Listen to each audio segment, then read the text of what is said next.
కూడా జరిగి 10 రోజులు అవుతుంది. బహుశా నేను తెల్లవారే విలేకరుల మిత్రులు అడిగినప్పుడు నేను కూడా చెప్పినట్టున్నాను కొన్ని విషయాలు. కానీ ఇవాళ కాంగ్రెస్ మంత్రుల హడావుడి చూస్తే నాకు ఎందుకు ఆశ్చర్యం ఇస్తుంది. మరి ఇదేదో ప్రత్యేకంగా ఉద్దేశపూర్వకంగా ఏదో ఉద్దేశాన్ని పెట్టుకొని చేస్తున్నట్టుగా ఎందుకు కనబడతా ఉంది. మరి ఇన్ని రోజులు వీళ్ళు వాటర్లో నీళ్ళు కలుపుకుంటున్నారా? సినిమా ఆటోగ్రఫీ మంత్రి కావచ్చు, ఇంకో మంత్రి, లేదా కమిషన్లు పంచుకునే పనిలో ఉన్నారా?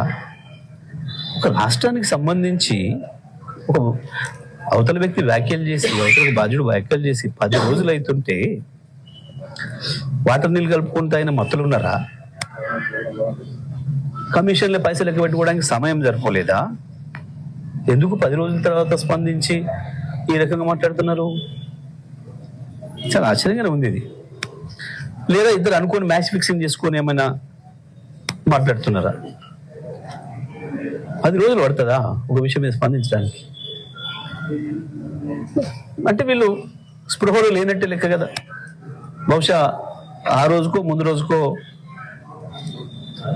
స్పృహ తప్పినట్టున్నారు వాటర్ నీళ్ళ ప్రభావంతో. బహుశా ఇవాళ నలుకొచ్చినట్టుంది. ఇట్లాంటి వాళ్ళు రాష్ట్రాన్ని నడితే కష్టమవుతుంది. ప్రజలు కూడా గమనించాలి ఎటువంటివి. ఎంత సోయి లేకుంటారు వీళ్ళు. గోదావరి నీళ్ళ విషయం వచ్చినప్పుడు, బనకచెర్ల విషయం వచ్చినప్పుడు అదే పద్ధతుల్లో మేము స్పందించిన తర్వాత గవాల లేచి మాట్లాడినారు. కృష్ణ నీళ్ళ కేసులు వచ్చినాడు, మొత్తమే కేంద్రం చేతుల్లో పెత్తనం తీసుకుంటుంది కృష్ణ నీళ్ళ పైన అన్ననాడు. మేము మాట్లాడినప్పుడు బుకాయించారు. చివరికి కేసీఆర్ గారు వచ్చి నల్లగొండలో 1,00,000 మంది రైతులతో మీటింగ్ పెట్టి మీరు చేస్తారా, మేము ఉద్యమించాలంటే గవాల తెల్లారి అసెంబ్లీలో పెట్టి మళ్ళీ తీర్మానాలు చేశారు. తెలంగాణ హక్కుల పట్ల, తెలంగాణ ఆశల పట్ల, తెలంగాణ ఆకాంక్షల పట్ల వీళ్ళకి ఏమాత్రం సోయి లేదు, బాధ్యత లేదు ఇవాళ ఉన్న ప్రభుత్వానికి. కేవలం కమిషన్ల దందా కొరకు, ప్రభుత్వాన్ని ప్లాట్ల దందా కొరకు వాడుతున్నారు. ఉన్న భూముల్ని ఆ మందికి అప్పనంగా అప్పచెప్పి వాళ్ళ బొక్కసాలు నింపుకోవడానికి వాడుకుంటున్నారు ప్రధానం తప్ప అసలు ఏమాత్రం సోయి లేదు, జ్ఞానం లేదు. ఇవాళ ఏందో సినిమాలు ఆపుతాం, సినిమాలు నడవు, ఏం నడవు, నీ బొందనడు సినిమాలు ఆయన విమలు ఆయన కుంటారు. నువ్వు వద్దంటే ఆగరు చూస్తారు. అది కాదు నువ్వు మాట్లాడాల్సిన మాట. మనం మాట్లాడేది కూడా ప్రజాస్వామికంగానే ఉండాలి. మనం మాట్లాడేది కూడా ప్రజలు నచ్చినట్టు ఉండాలి.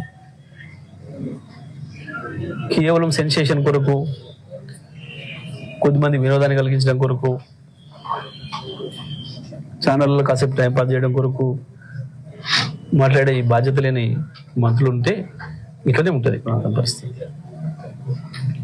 నేను చెప్పేది పవన్ కళ్యాణ్ గారికి సలహా ఇచ్చేది ఉపసంహరించుకుని అని చెప్తే మంచిది సార్.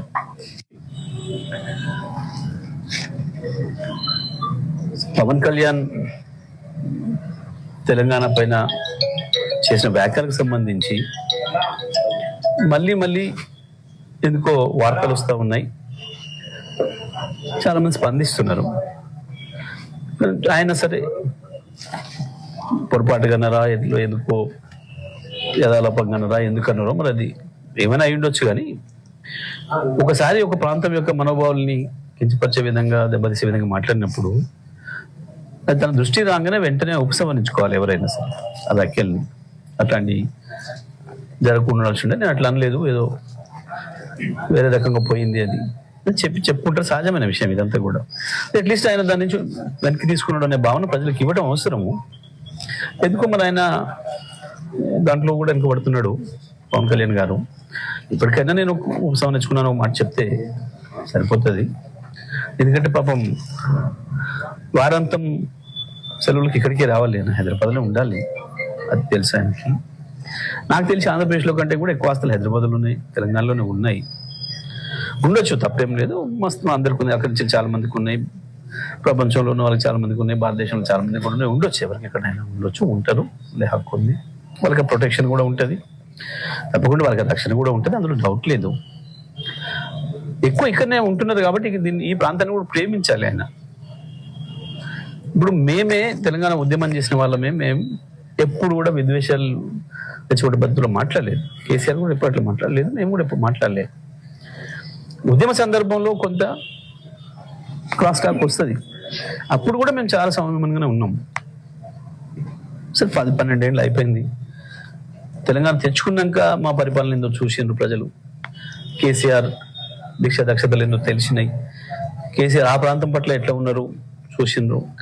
ఒక సందర్భంలో ఆంధ్రప్రదేశ్ ప్రజలు ఆడ 2 ప్రభుత్వాలు, ఈ ప్రభుత్వం ఉన్నప్పుడు అవతల వాళ్ళు కావచ్చు, అవతల ప్రభుత్వం ఉన్నప్పుడు ఇవతల వాళ్ళు కావచ్చు, ఇద్దరు కూడా హైదరాబాద్ సేఫ్, మాకు హైదరాబాద్ లోనే రక్షణ ఉంది, కేసీఆర్ నీడలోనే రక్షణ ఉంది, తెలంగాణ నీడలోనే రక్షణ ఉంది అని చెప్పి భావించారు.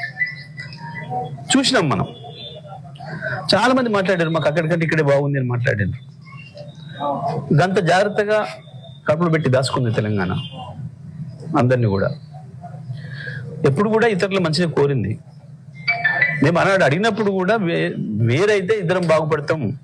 పాటల్లోనే ఉంది, మా సాహిత్యంలోనే ఉంది. కేసీఆర్ గారు 10 చెప్పిండ్రు, అన్నదమ్ములాగా విడిపోదాం, ఇద్దరం బాగుపడదాం, కలిసి బతుకుదాం అని చెప్పినాం మనం. సరే